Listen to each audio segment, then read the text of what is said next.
ومن أحسن قولا ممن دعا إلى الله. بسم اللہ الرحمن الرحیم. السلام علیکم ورحمۃ اللہ وبرکاتہ. پیارے دوستوں اور عزیز بہنوں، میں ہوں یوسف ملک اور آپ دیکھ رہے ہیں دعوت جنت کا راستہ. دوستوں، آگے بڑھنے سے پہلے آپ سے گزارش ہے کہ ہماری ویڈیوز کو زیادہ سے زیادہ شیئر کریں، اور اگر ابھی تک آپ نے ہمارے چینل کو سبسکرائب نہیں کیا تو اس کو سبسکرائب ضرور کر لیں اور کمنٹس باکس میں اپنی رائے کا اظہار کریں.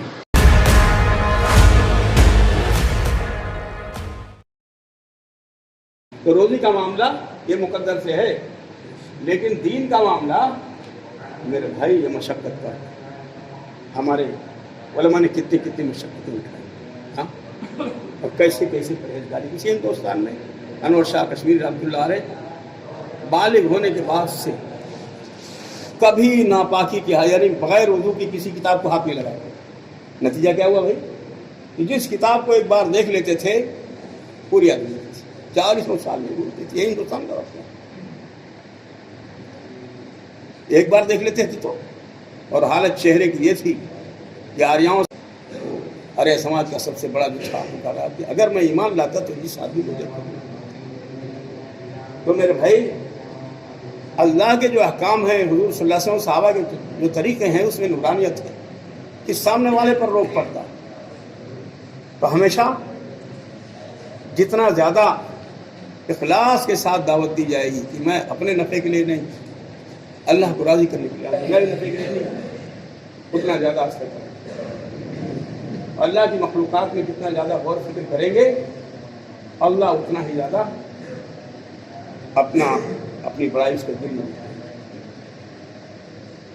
میرے بھائی، حدیث کا خلاصہ ہے کہ جو شخص اخلاص کے ساتھ لا الہ الا اللہ کہے وہ جنت میں داخل. پوچھا گیا کلمے کے اخلاص کی کیا علامت ہے؟ فرمایا اسے حرام کاموں سے روک دے. یہ ہے میرے بھائی، ہر کوئی اپنے ایمان کو چیک کر سکتا ہے جب چاہے کتنا حرام کام سے روکتا ہے، اور ہر اعمال آپ چیک کر سکتے ہیں اپنے. کلمے کے بعد بھائی سب سے ضروری کیا ہے؟ نماز ہے. ایمان کے بعد نماز ہے. جو چاہے اپنی نماز کو چیک کر لے. ان الصلاۃ تنہی عن الفحشاء والمنکر، کہ بے شک نماز بے حیائی اور برے کاموں سے روکتی ہے. اب کوئی آ کے ایک دو وقت نماز پڑھا، کہا ہم تو نہیں رکے بھائی، ہمارا جوا تو ویسے ہی ہے، ہم تو جمعہ پڑھ کے آ رہے، نہیں فرق پڑا. نہیں میرے بھائی، ایک ڈرم پانی میں آپ ایک چمچ شکر ڈال کے میٹھے کی امید کرتے ہو تو ناممکن ہے. ایک ڈرم پانی میں ایک چمچ شکر ڈال کے سوچتے میٹھا ہوا ہی نہیں، تم کو بولتے ڈالنے سے میٹھا ہو جاتا ہے. تو دو ہی بات ہو سکتی بھائی، یا تو مقدار کم ہے یا چینی اصلی نہیں ہے. تو چینی اپنی چیک کرو کیسی ہے اور مقدار دیکھو کیسی. لیکن اگر ایک چمچ ڈالتے گئے جمے رہے اس پر، تو ایک دن یہ پانی میٹھا ہو جائے گا. جب اس مقدار کو پہنچے گا تو یہ میٹھا ہو جائے گا. نماز پڑھتے رہے اور اس کے بارے میں علماء سے سیکھتے رہے کہ ابھی کیا کمی ہو رہی، کون سی کمی اب ہے، وہ چھوٹ تو نہیں رہا ہے. اور اس کو جتنی بہترین بناتے ایک دن آئے گا کہ ادھر ہاتھ اٹھائے اور ادھر دعا پڑھے.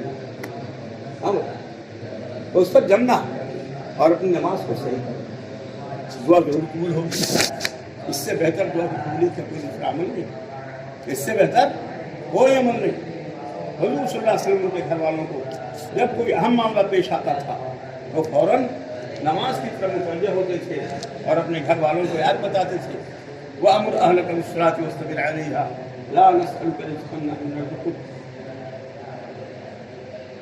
کہ اپنے گھر والوں کو وَالْعَاقِبَةُ لِلتَّقْوَىٰ، کہ اپنے گھر والوں کو نماز کا حکم کیجیے. ہم آپ سے معاش کمانا نہیں چاہتے، ہم آپ سے روزی کمانا نہیں چاہتے. روزی تو آپ کو ہم خود دیں گے، اور بہترین انجام پرہیزگاری کا.